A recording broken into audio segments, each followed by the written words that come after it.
Started. It's very nice to see you all today.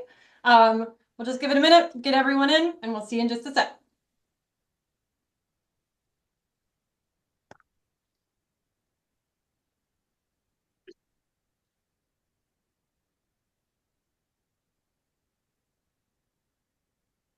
All right, so it looks like our last few folks are trickling in. We're going to go ahead and get started.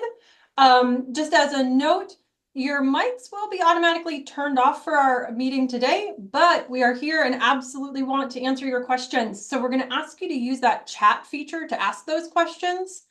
If it doesn't contain personal information, if you feel like it's a question lots of folks might have, you can absolutely post it generally in the chat.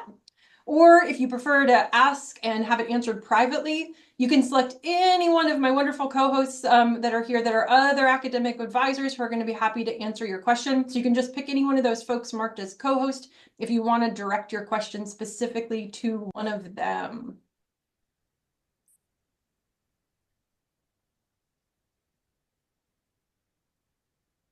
Okay, so welcome to Academic FYI. This is part one of a two-part series we're going to offer this fall. This is really geared towards and focused on common questions that we get, especially from incoming and new students during these first couple of quarters as students are kind of transitioning to UCSB. Our hope is that we can answer some of those questions, those really key questions at a really key part of the quarter. My name is Caitlin Lester. I'm an advisor in the College of Letters and Science. I've been here for a little over 6 years. And I'm joined by a few of my colleagues in the chat today. You can see their names there. We are very grateful that they're joining us and helping us today. So today we are going to focus on, in terms of those kinds of key questions and really important tips and strategies for your transition to UCSB. Getting connected with campus resources and starting to build your support team. We know this is a big campus. There are a lot of resources on this campus. So starting to know who does what and really starting to build those key points of contact for yourself in the offices around campus is going to be incredibly important. So we're going to talk about how you can do that and get a kind of an easy rule for who starts to do what. We're going to talk about a few key dates and deadlines here early in the quarter. Some really important ones that are getting very close. The major progress check is probably the single most important tool that you have as a student. You actually find when you're going into many of your advisor's office, it's something that we're using too when we're talking to you, and you always have it at your fingertips. So we want to make sure it's something you know how to access, and really importantly, because it can be a little weird, that you know how to read. Then we're going to do understanding your UC GPA.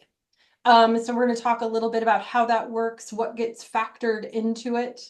And then finally, how to use pass, not pass strategically. And actually, before I continue, I do just want to double check. Are we recording today, Rocio? Is that working? Yes, we are. Super, thanks so much. All right. So what we will start with, starting to think about your team and folks on campus with whom you will work. So these are just a few of the folks on campus where you may hear them referred to as counselors or advisors, and it can be a little confusing to know which counselors and which advisors do what, especially if you're coming from an institution where maybe you had one or maybe two kinds of counselors at your school.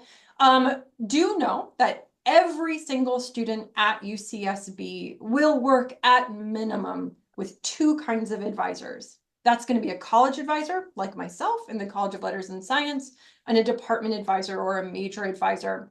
There's one thing I do want to say. I am a college advisor in the College of Letters and Science, as my colleagues are here as well.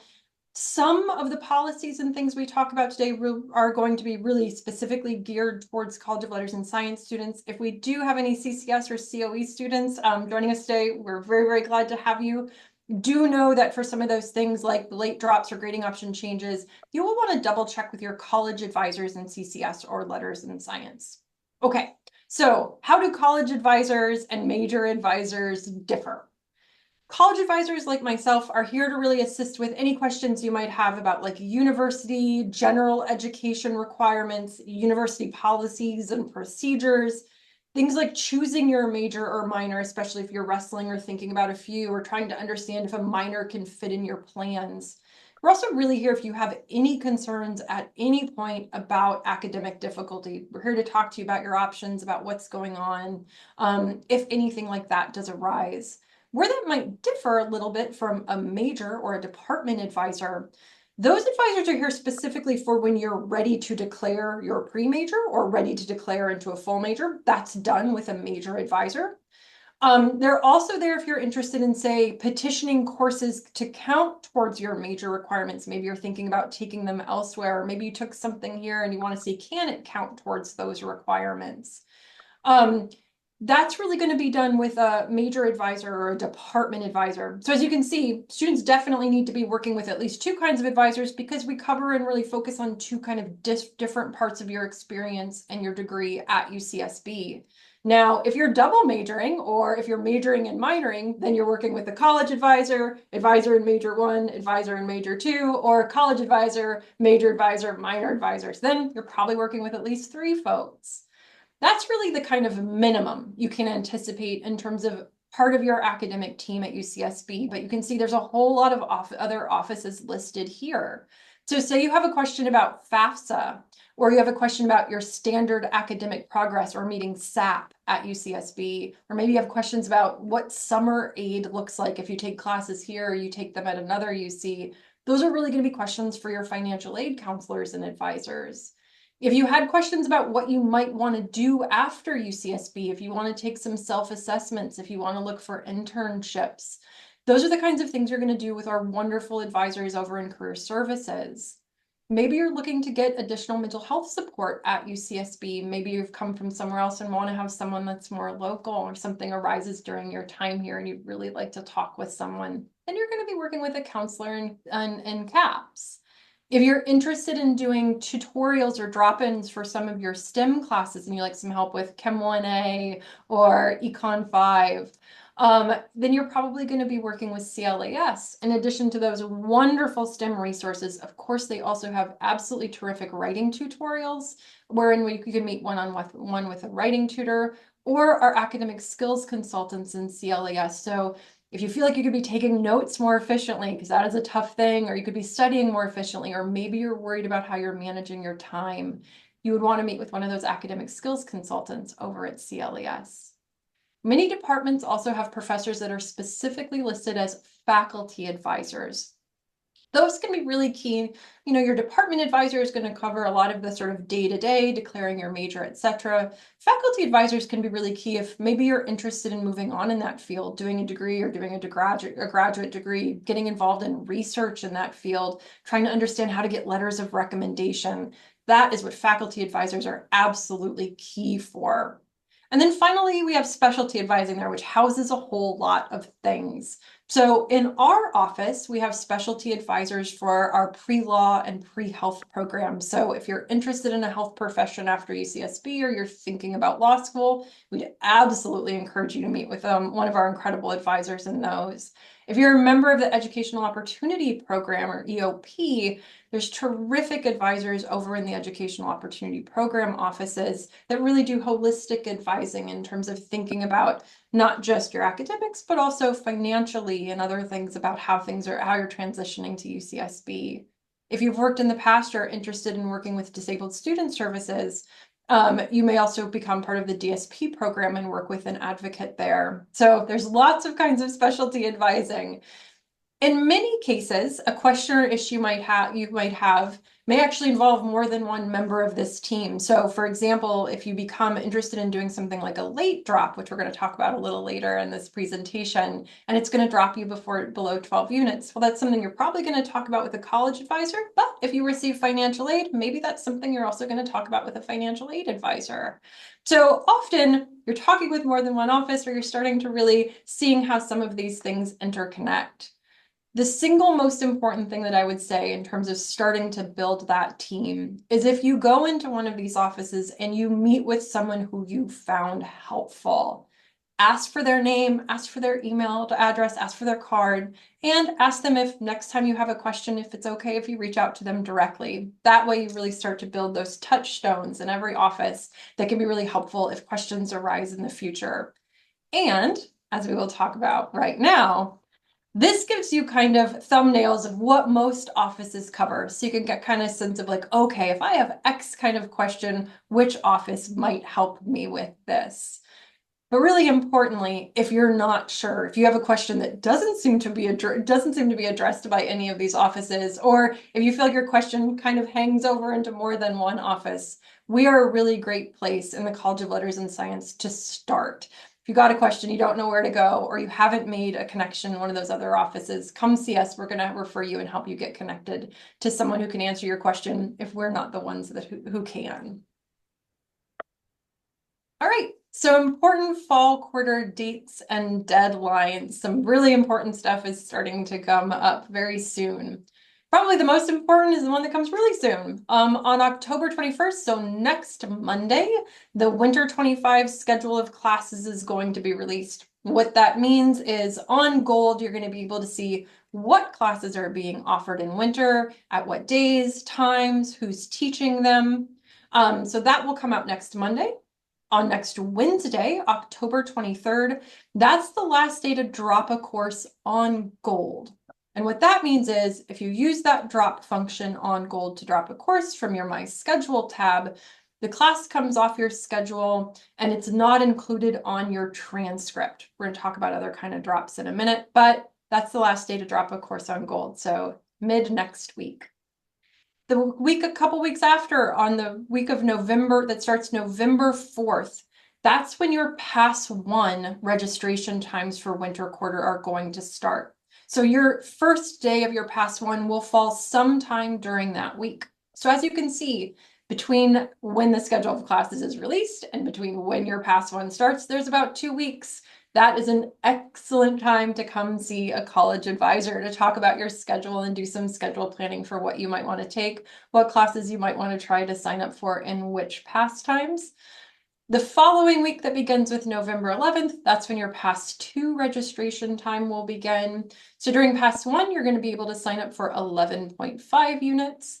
In Pass 2, that unit load goes up to 15.5. So often students are doing at least 2 classes during Pass 1. And in Pass 2, they're adding another class to make sure they're getting to at least full time. And then finally, on December 6th, that's going to be the last day to change your grading option for a course. We're going to talk a lot more about that in a minute, but that's the last day you can do so. So that's the last day of instruction. Essentially, the Friday before finals week begins is the last day you can change a grading option. Also, importantly, that's the last day students could withdraw from a full quarter. All right, so some key deadlines. One of the things we want to talk about is that Gold deadline for dropping, the one on October 23rd. It's one we get really, really frequent questions about. And the one thing we really want you to remember is if the drop deadline on Gold has passed, that doesn't mean it is too late to drop a class. So the drop deadline on Gold means you've dropped the class, you have no W for the class comes off your transcript. Students can do late drops for a couple of kinds of reasons that we're going to talk about right now that happen after the Gold drop deadline, but up until the grading option deadline. So in this case, for fall, that would be after October 23rd and up until December 6th. So there's 2 kinds of late drops. Late drops are different from the Gold deadline in that you can't just drop the class on Gold. You submit a petition to the College of Letters and Science. And it will result in a W on the transcript. Now, a W is a neutral mark. It just means the student needed to withdraw, and there's a million reasons why that might be. So it doesn't impact your transcript. It means you don't earn units for the class. So there's 2 kinds of late drops. Academic, which is the one we're going to talk about here first. So students that are in Letters and Science can withdraw from a class after the Gold deadline and up until the grading option deadline for academic reasons. So say it's week 7, you've gotten 2 midterms back for a class, you're looking at what the percentages are left for your grade, and you realize it just doesn't feel good. You don't think you can be academically successful in the class. That would be a case for an academic late drop. Or maybe your unit load is feeling too much. You feel like you need to drop one to focus on the other classes. That might be a reason for an academic late drop. Students can do 3 of these while they're at UCSB. The rules and regulations for being able to do so would be, it has to be submitted by the grading option change deadline. It has to be your first time taking the course. So it can't be a class that you're repeating or a class from which you've previously late dropped or withdrawn. A student shouldn't be taking an excess unit load that quarter, so they shouldn't be in more than 21 units. And again, you have 3 while you're at UCSB.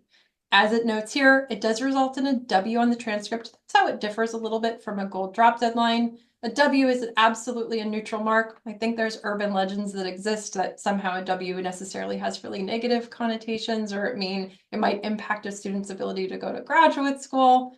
That's not the case. Lots of reasons a student might need to withdraw, and an occasional W on a transcript does not mean that at all. And then finally, in terms of thinking about academic late drops, if a student is a student athlete or an international student, before they're able to do an academic late drop, or if they're interested in one, they would really need to consult with an academic advisor if that late drop was going to drop them below full time, or essentially into fewer than 12 units during fall or winter and spring, because that can, for student athletes, that can impact eligibility. For international students, that may impact visa status. So in those cases, if a student is a student athlete or an international student, we would say, come talk to us. These are academic late drops, but these differ from our hardship late drops. Now, hardship late drop is less common, and it doesn't have that kind of automatic approval that an academic late drop would have if a student fell within those parameters. A hardship late drop would be if a student is having extenuating circumstances, whether that's a personal or family hardship that they really feel is impacting their ability to perform in a course. This is a late drop would be if a student was looking to drop 1 or 2 of their classes, but not all of their courses in a quarter. That would really be a case for withdrawal. So if student was facing facing difficulty during that quarter because of a personal hardship, really felt like it was impacting one of their classes in particular, they might petition for a hardship late drop. If it were approved, it doesn't count as one of those 3 academic late drops. This can seem kind of weighty, right, in terms of the difference in, well, how do I know which one really applies? Really, the single most important thing that I would hope that you leave with today is, 1, just because it's after the goal deadline doesn't mean drops are no longer a possibility.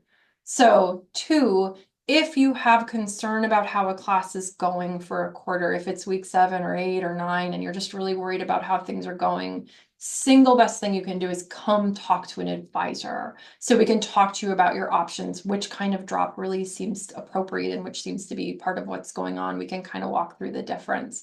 But do just remember, come speak with us, be proactive if anything arises, and we're happy to talk to you about what your options will be. All right. So now we're going to talk about major progress check. You have an option there at the bottom of your Zoom screen for a reaction, where you can put in a reaction. What I would like you to do is, if you have had a chance to check the major progress check in gold, to run one of those and kind of see how things are working and transferring in for you, go ahead and give us a thumbs up. If you haven't had a chance to do that yet, or you're not actually sure how to do that check yet, please go ahead and give us a thumbs down. This just gives me kind of a sense of how things are going in terms of whether or not you've been able to do this. What we are going to do today is watch a very, very short video that's going to be helpful, I think, for both sets of you, whether you've checked it already or have not had a chance to or aren't sure how to do so yet. What this video is going to walk through is how to run one, and since we know this can be kind of difficult to read, it's a really helpful tool, but it can be a little difficult to decipher when you're first using it. It's going to walk through how you do so. So let me pop over. The major progress check in some ways is actually the single most important tool, both right now. We know we have lots of first quarter students in our audience right now. This is a really important thing to see how your work has transferred in from your community college or from an AP or IB or A-level exam. You're going to be able to see how that coursework is transferred in, how it's counting towards courses at UCSB or units at UCSB. And then it's going to be an important tool all the way through UCSB as you're doing academic planning to see where you're standing in terms of those requirements so that you can plan accordingly. As I noted, when you're meeting with advisors, often this is something we're going to pull up and look through with you. So we'd like you to know it is a really empowering tool that you always have at your fingertips. Okay, we're going to take just a couple of minutes to listen to my colleague here, and then I'll be back with you shortly.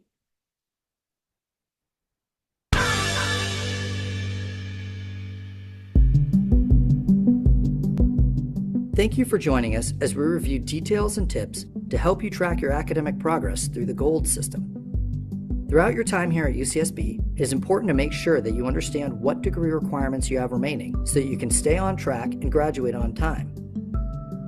The Progress section on GOLD allows you to quickly see how all of your courses are applying to your UCSB degree requirements. The Major Progress Check includes your progress towards your declared major or pre-major, in addition to general university requirements. To find the Major Progress Check tool, first click on the Progress tab, and then click Major and GE Progress Checks. This should take you to the Major Progress Check tab and allow you to run the report. When running a Major Progress Check, if you decide to check the box to have your report include your work in progress, then all courses you are registered for, including those that you have enrolled in but have not yet begun or completed, will be included in the check. So if you end up making changes to your schedule, make sure to run the check again for an updated report.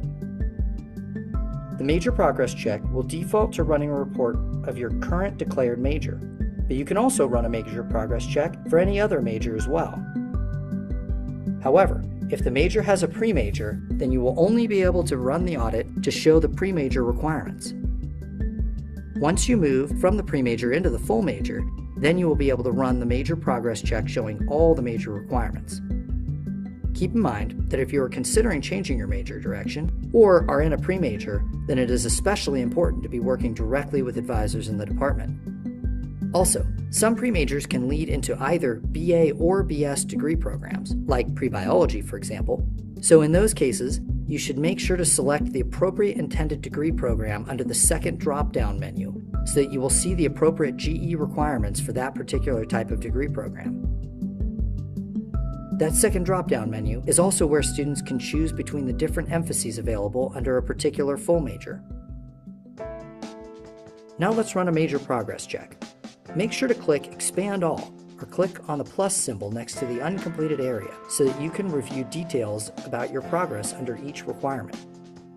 If you see a green check mark next to the area, that means that all requirements under that area have been completed. A red X indicates that the area requirement has not yet been fully completed. If there is a requirement marked with a red X that you think you've already completed, or should be completed with your work in progress, see an advisor right away. If you have run the check including your work in progress, then you may see a stopwatch icon, which identifies that the area will be fully completed if you successfully finish related courses that you are enrolled in.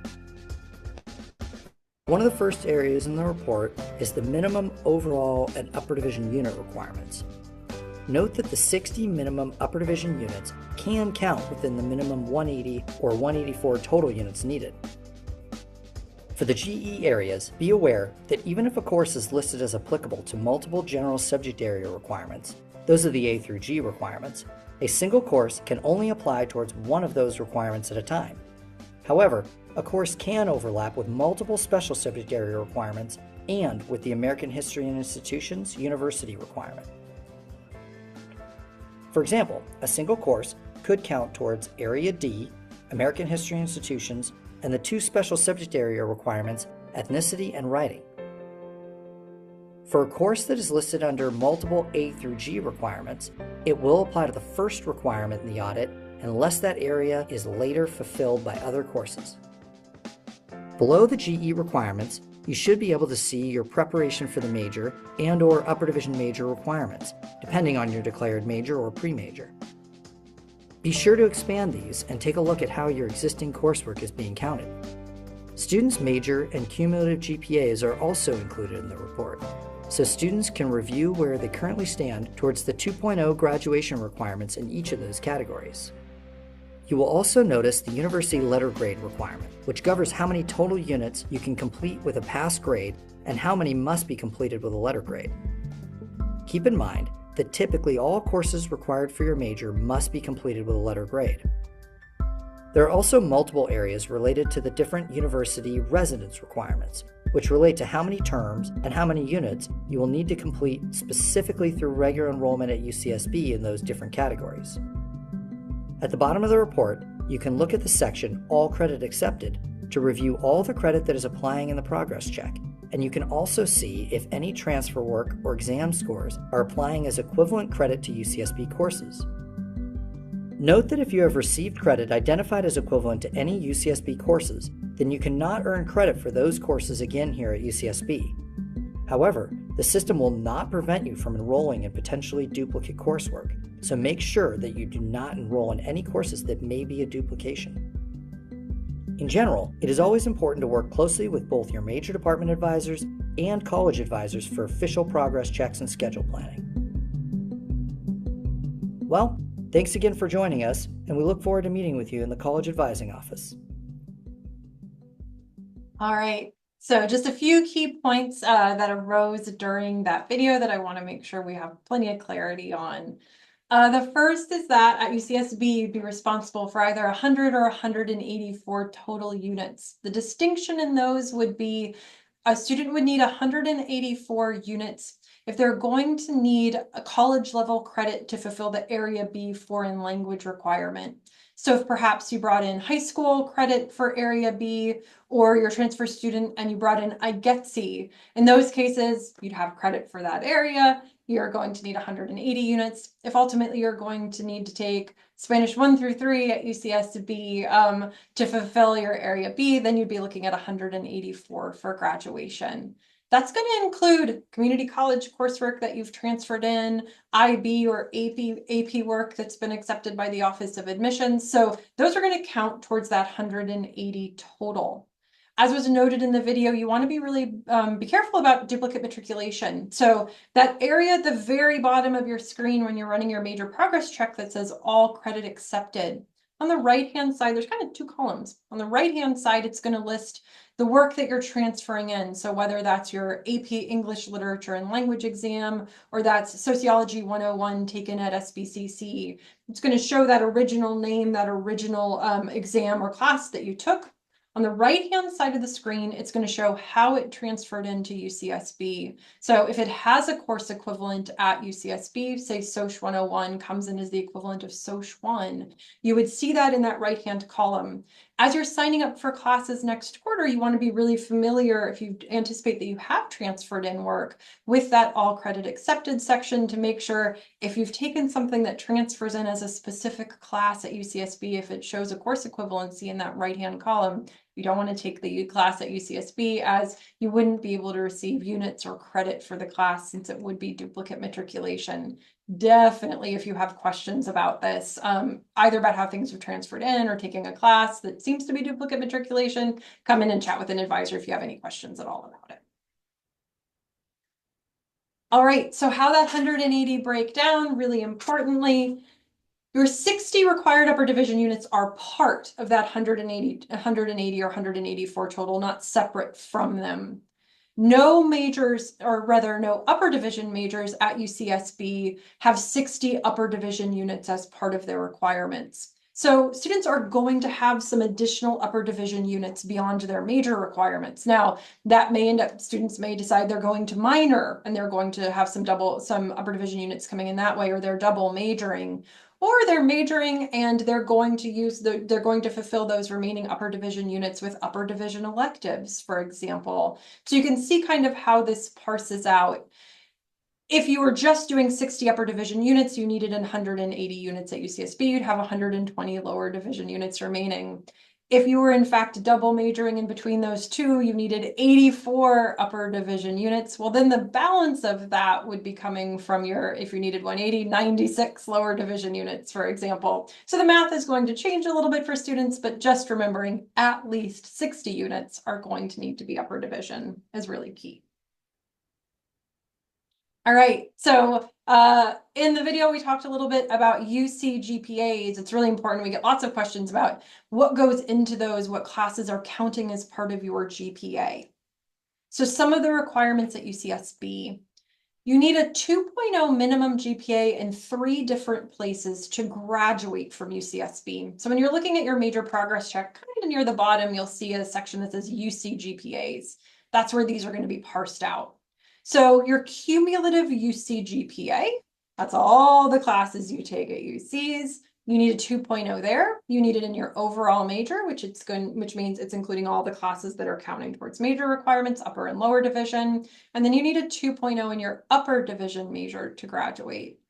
This might be different from a pre-major. So there are many pre-major requirements at UCSB that have a higher GPA than that 2.0 to get into the full major. So maybe you're in the comm pre-major and you need a 3.0 in those lower division classes to get into the full major, or an econ major and you need the 285 in the pre-major classes.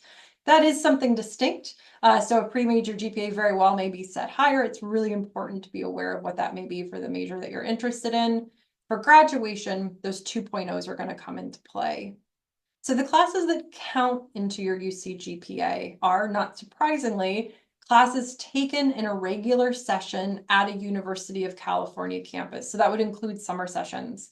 So say that includes your UCSB courses that you're taking during your regular quarters. You take 2 classes at UCLA in the summer, and you decided to take a UC online class at UC Davis during an upcoming quarter. All of those would count into your UC GPA. What wouldn't be included in your UC GPA are classes or the grades from any classes taken at community colleges or from other four-year institutions. So it's really that University of California that's key in terms of the GPA. UCSB Open University is a very particular program that's offered through UCSB PACE, or what used to be called UCSB Extension. So it's a subset, a program within there. Those courses count towards your UC GPA. Kind of a specialized thing. In general, though, do remember classes taken at UC Extensions would not count into your UCSB GPA.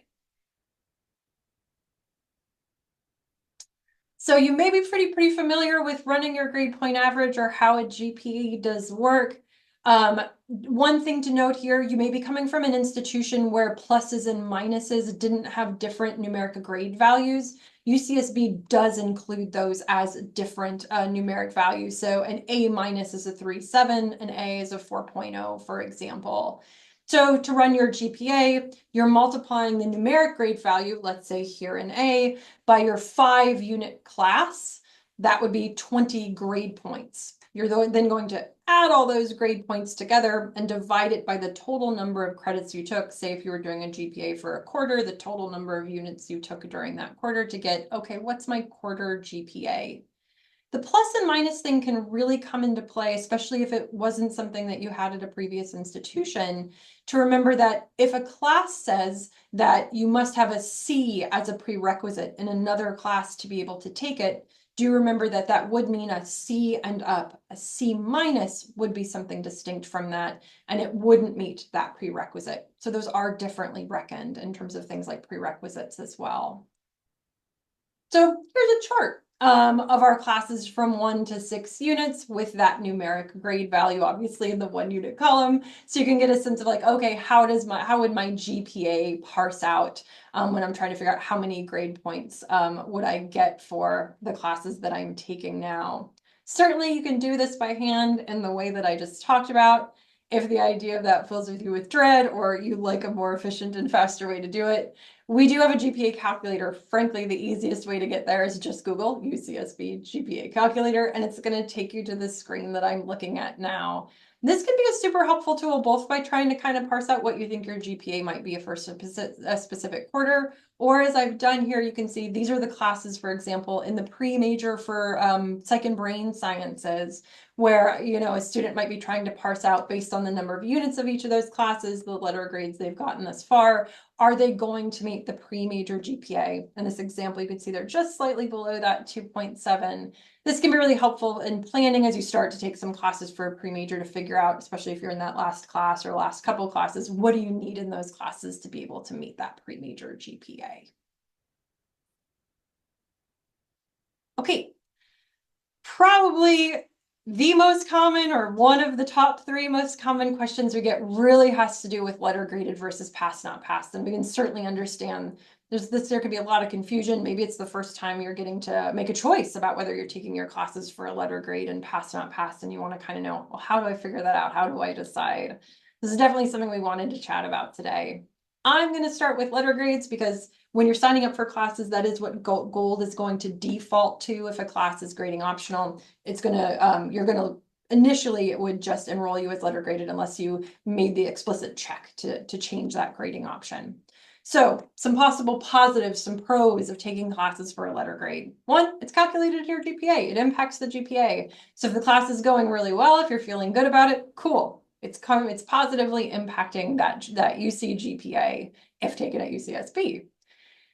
To graduate from UCSB, as we saw in the video just a little bit before, 2/3 of the classes that you take here, or 2/3 of the units that you complete at UCSB, must be completed with a letter grade. You can always check your percentage and where you're standing in your major progress check.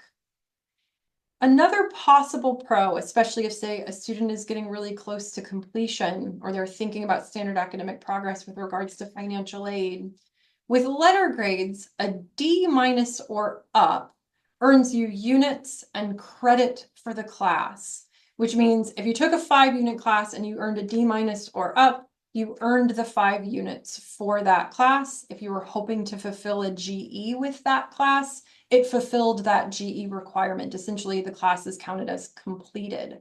Now, the really important thing is, if that class is a prerequisite for something else you want to take, it may be that it's got a minimum grade that you need, that you would need instead of that D-. So you may need to potentially repeat the class, which would be possible if a class was a C- or below.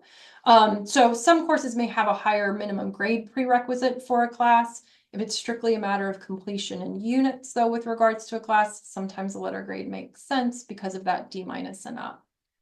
Things to consider with letter grades. It's calculated in the GPA. So while that can also be a really positive thing if you're feeling strongly about the class, if you're a little bit more worried about the class, sometimes that's where students start to think about whether or not, okay, do I want to keep the letter grade? As was noted in the video, and as you've probably heard as you've spoken with advisors or O staffers as you were coming to UCSB, classes that are going to count towards your major or your minor, only letter grades would meet those requirements. So if you're taking a class for the major, only if you earn a letter grade in it, is it going to fulfill that major requirement. Now, that doesn't mean you can't take the class pass, no pass, but it gets a little tricky, and we're going to talk about that in just a minute. Pluses and minuses have different values when calculating your GPA, except an A+. It's a 4, just like that numeric value, just like an A, but everything else has a different value. So sometimes that can also come into play when you're thinking about how does a B as opposed to a B- start to impact your GPA. And then, of course, finally, only your UC grades are impacting your UC GPA when you're thinking about these kind of important things with regards to deciding on a letter grade or a pass, not passed. So I apologize, my red line bopped down a little bit there. But what this means is, in terms of the minimum grades needed to earn units and a credit, keep in mind my red line should be here. Anything a D- and up, you earned units and credit for the class. If you had a letter grade of an F, no units and no credit would be awarded for the class. So if it were a 5-unit class, you would earn 0 units in that case. And if you were hoping to take it to fulfill a GE, if it were an F, it wouldn't fulfill that GE requirement. You would need to take another class to do so. Okay, so in comparison to passed, not passed, and that grading option, where it differs from a letter grade is there's no impact on your GPA. Whether you earn a P or an NP, neither impact your GPA. The distinction would be if you earned a P, you earned units for the class. If you were taking it to fulfill a GE, the P would do so. And up to 1/3 of your UCSB classes can be completed with a pass. So again, that same section on your major progress check is where you can kind of keep track of where things are going. Now, if you do earn a not passed for a class, that does mean you don't earn the units for the class, and it does mean it doesn't fulfill a credit you were hoping to do, you were hoping it would. So again, in the case of a GE, it wouldn't fulfill that GE if you had a not passed. You'd be looking to take another class to fulfill it. A higher grade is required to earn units and credit. What this means. Students often ask, do professors know which grading option I chose? They do not. When they're entering your grade, they're simply entering the letter grade that you had in the class. If you've selected pass, not pass for the class, it automatically changes it to a P or a NP when it goes into your transcript. The distinction with letter grade is if you earn a D minus and up with letter grades, you earned units, you earned credit. Anything that's a C minus or below becomes a not passed.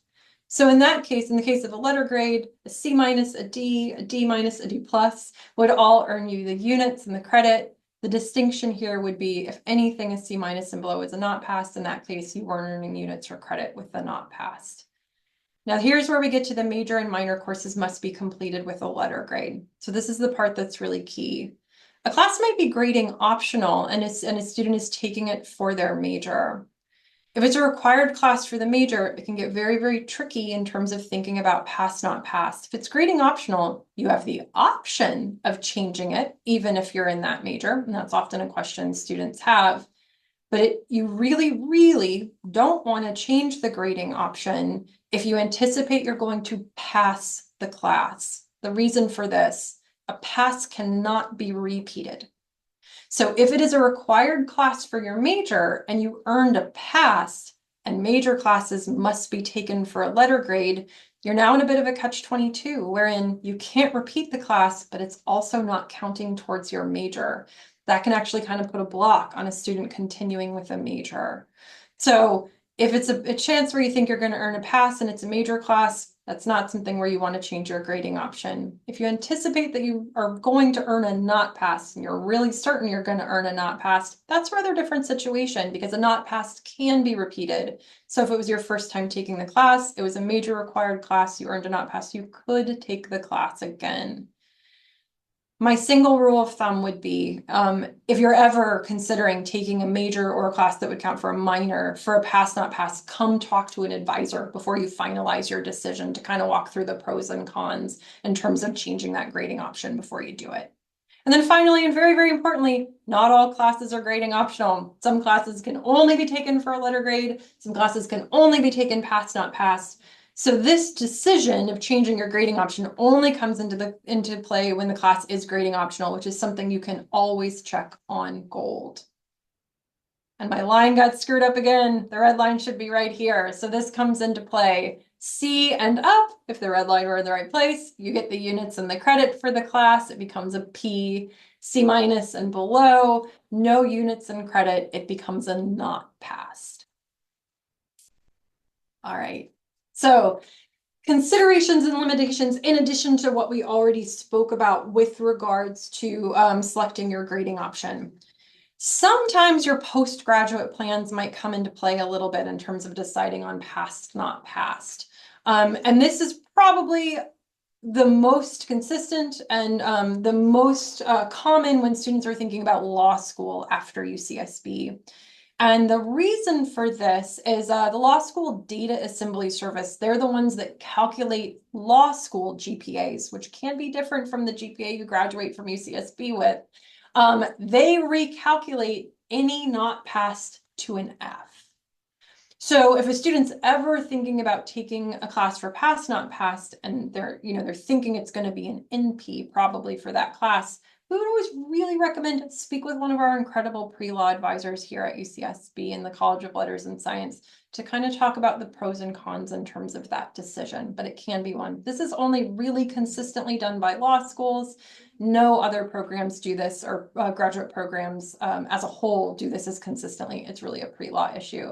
And since students often ask, a passed is not a problem. A passed isn't recalculated. It's just a not passed that can be an issue.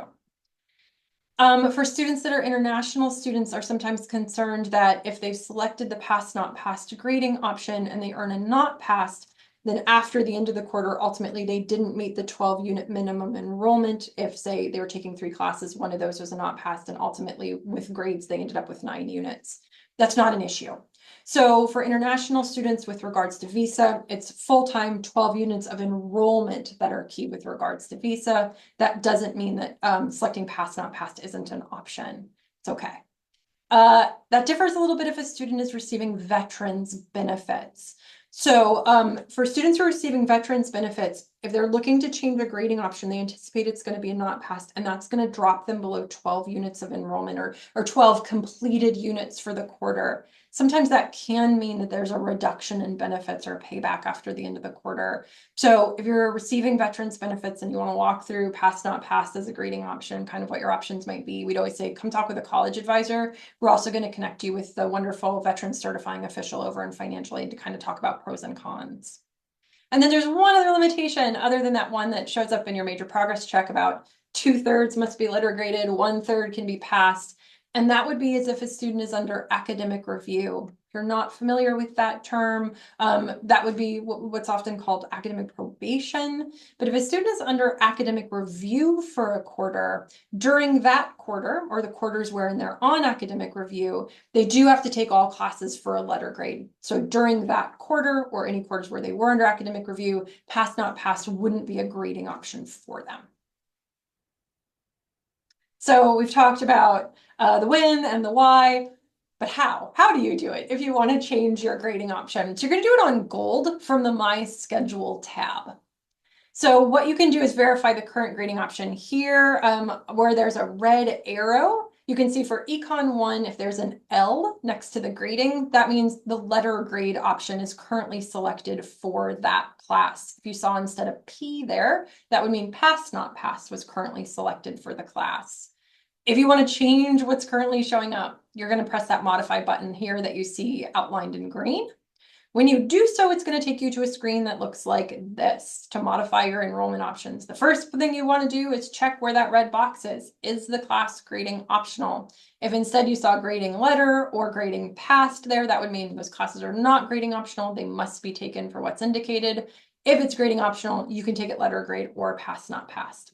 So if you want to change what the current status is, you're going to go to that drop-down menu here marked by the green arrow and select the grading option that you do want. You then finalize that by clicking the modify here outlined in yellow, and then you can double check. It's going to bounce you back to that My Schedule tab, and now where we saw that red arrow before, look to see what grading option is selected there and that it accurately reflects what you're hoping to do. We always recommend going back and doing that double checking.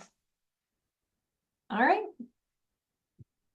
So again, the grading option change deadline for this quarter is Friday, December 6th. That's the last day you can go on the Gold and make those changes for your grading options. You certainly have some time as we move forward to see how things are going and to really think about this and to talk to an advisor if you have questions before that deadline. So if you're a first-year student this year, and whether that's a first-year freshman student or a first-year transfer student, as of last year, a new grading change policy was put into place, and it's going to absolutely be in place for you for this year, and it's a really, really important one. It's really intended to help students during their transition and to successfully transition to UCSB. So the way that this works, it's a retroactive grading change policy. So what that means is it's after a quarter has ended. So new students have the ability to retroactively change their low letter grades. So a C- and below, and only those low letter grades of C- or below, during their first 3 regular quarters. And a regular quarter at UCSB would be fall, winter, or spring. Summer is something distinct. So these would be during the first 3 regular quarters.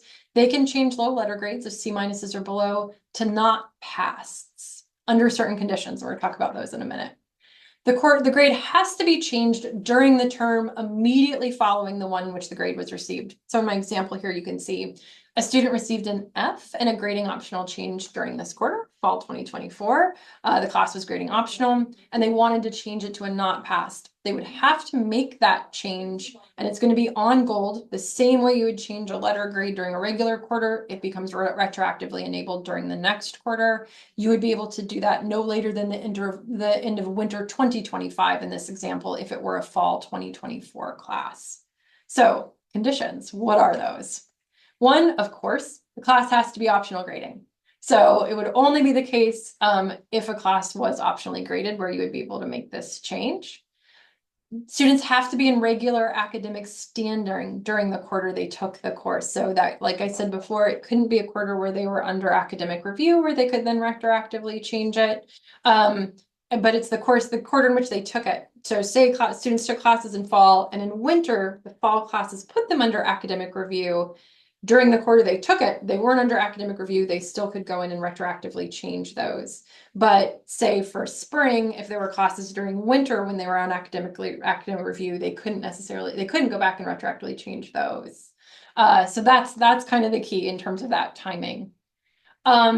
Students with VA benefits or ICA athletes would be required to petition to do this grading option change rather than automatically do it on Gold. And again, that comes into play in terms of funding and eligibility. So students would have to submit a petition to be able to do so.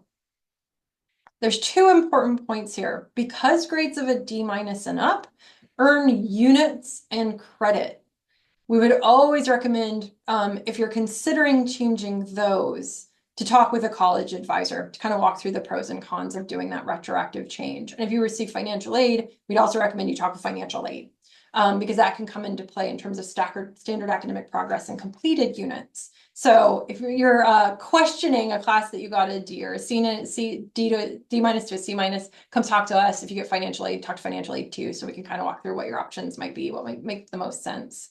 And finally, really importantly, the decision is permanent. So once you have made that retroactive change, you cannot then go back and change that change. It's kind of a one and done situation, but you have the whole quarter to think about it. So if you're really going through pros and cons, come chat with someone. You've definitely got time to do so to see what might make the most sense. All right, how do you get in touch with us? So you can use the QList app to get in our virtual line. During our drop-in hours, which are 5 days a week, Monday through Friday, we have a morning shift and an afternoon shift for drop-in hours. So you can get in our QList virtual line. There's the QList app you may have on your phone with lines for lots of offices. So you would go to the LNS office. You can also text the number there to join us and to get in that QList line during our drop-in advising hours. On QList, first and second year students can also schedule an appointment with a peer advisor, with our incredible peer advisors. And if you just have a question, you're kind of not sure whether it warrants a drop-in or warrants an appointment, and you want to kind of start, you can always email us at academic_@ltsc.ucsb.edu. In a couple of weeks, we're going to have the second part of this series that covers some of the really important questions students have as we are kind of gearing and getting near toward that part of the quarter. You'll see those there, checking in after midterms, thinking about options based on how things are going. Students often have questions about repeating and how that works.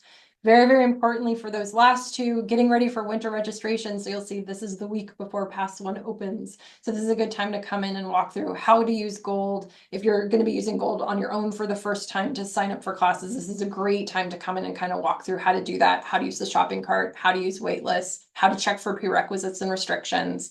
Those will be the week during October 29th and Wednesday on October 30th. The location is TBA, so you're going to get an email next week that's got more specific information about the Beyond the Basics Part 2.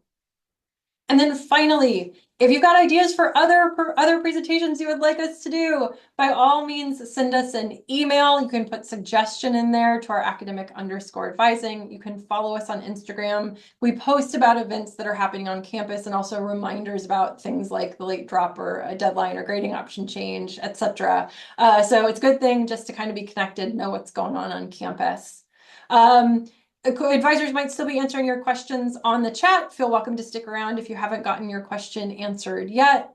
Otherwise, we're really, really glad and appreciate that you joined us today. And we hope to see you in 2 weeks, and certainly in the interim to see us in our office if you'd like to come see us during drop-in advising. Thank you again so much. And like I said, we will stick around a little bit if there's still any looming chat questions. Have a wonderful day and a wonderful rest of your week.